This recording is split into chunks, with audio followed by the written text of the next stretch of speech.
perkenalkan nama saya Vini Nursahabila Sahara, Pinusian 2023, Prodi Business Creation kelas LB10. Kali ini saya akan menjelaskan mengenai salesmanship. Dalam video kali ini saya akan menjelaskan mengenai apa itu salesmanship, the role of sales management, lalu types of sales force, the control issue, recruiting, training and retention strategies, dan yang terakhir adalah conclusion. Mari kita bahas satu persatu. Yang pertama yaitu apa itu salesmanship? Salesmanship berasal dari kata sales. Secara sederhana, sales berarti penjualan dan salesman mempunyai arti individu atau orang yang menawarkan sesuatu produk dalam suatu proses penjualan dan yang digunakan oleh sebuah perusahaan. Sedangkan salesmanship sendiri merupakan suatu bentuk kegiatan promosi yang digunakan oleh perusahaan guna menginformasikan secara langsung kepada konsumen tentang segala sesuatu produk yang dihasilkan oleh sebuah perusahaan tersebut. Lanjut, yang kedua yaitu mengenai the role of the sales management. Sebuah manajemen dalam perusahaan pastinya mempunyai tugas masing-masing, khususnya sales management. Sales management tersebut bertugas mengelola rangkaian lengkap saluran penjualan yang ditentukan oleh bauran pemasaran. Hal tersebut pasti perlu ditinjau dan perlu dipahami, seperti bagaimana perilaku pembeli, seberapa rumit proses penjualannya, berapa lama siklus penjualan yang diharapkan, berapakah margin kotor dari penawaran, dan berapa banyak yang dapat dibelanjakan untuk penjualan sampai memberikan margin bersih yang tepat. Nah, dalam hal itu, sebuah sales management juga harus memberikan keputusan, di mana keputusan saluran penjualan ini harus konsisten dan berasal dari keputusan penentuan posisi atau segmentasi dan perbedaan yang merupakan inti strategi serta ekonomi saluran. Selanjutnya, kita akan membahas yang ketiga yaitu types of sales force. Di dalam sales force terdapat jenis-jenis pendekatan yang dilakukan oleh tenaga penjualan untuk membawa produknya ke pengguna akhir. Nah, pendekatan produk ke pengguna akhir ini dibagi menjadi dua, yaitu secara langsung dan secara tidak langsung. Penjelasan langsung kepada pengguna akhir biasanya dilakukan langsung oleh tenaga penjualan, di mana ia menginformasikan atau mendeskripsikan produknya secara langsung kepada pengguna akhir.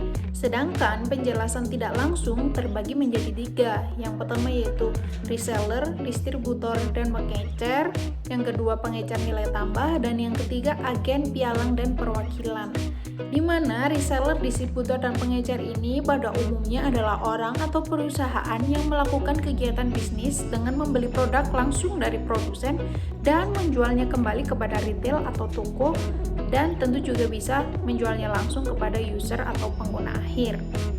Sedangkan agen, pialang, dan perwakilan yaitu seseorang atau perusahaan yang menjual produk dari distributor ke retail atau konsumen, atau biasanya juga pengguna akhir. Lalu yang keempat yaitu the control issue, yang mana di dalam the control issue ini pasti ada masalah-masalah yang timbul di dalam salesmanship, seperti misalnya memilih tenaga penjualan serta metode kompensasi. Di dalam memilih tenaga penjualan, terkadang di sebuah perusahaan pasti mengalami masalah-masalah yang kerap dihadapi. Untuk itu, dalam sebuah perusahaan kita harus bisa mengontrol dan mengatasi bagaimana sebaiknya perusahaan tersebut bisa memilih tenaga penjualan yang kompeten dan pastinya memiliki wawasan dan pemahaman yang luas tentang strategi manajemen penjualan. Yang kelima yaitu ada recruiting, training, and retention strategies. Dalam sebuah perusahaan pasti ada beberapa strategi perekrutan dalam sebuah perusahaan. Ada beberapa faktor utama yang harus diperhatikan dalam mencari perwakilan penjualan di dalam perusahaan. Hal-hal tersebut seperti semangat dan saling support, suka belajar, berorientasi pada solusi, dan seseorang yang selalu memiliki pemikiran yang positif dan bisa mempengaruhi karyawan lainnya untuk tetap maju.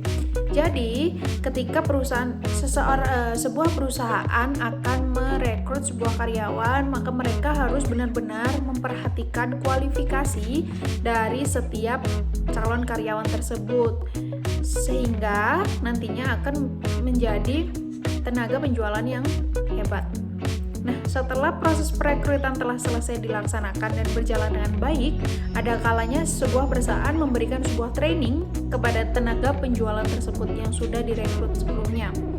Hal ini akan mendorong kualitas kerja yang baik sesuai dengan keinginan sebuah perusahaan. Selanjutnya, perusahaan juga harus melakukan retention strategis, di mana hal ini akan membuat tenaga penjualan tersebut merasa loyal dan nyaman berada di perusahaan tersebut. Yang terakhir yaitu conclusion atau kesimpulan.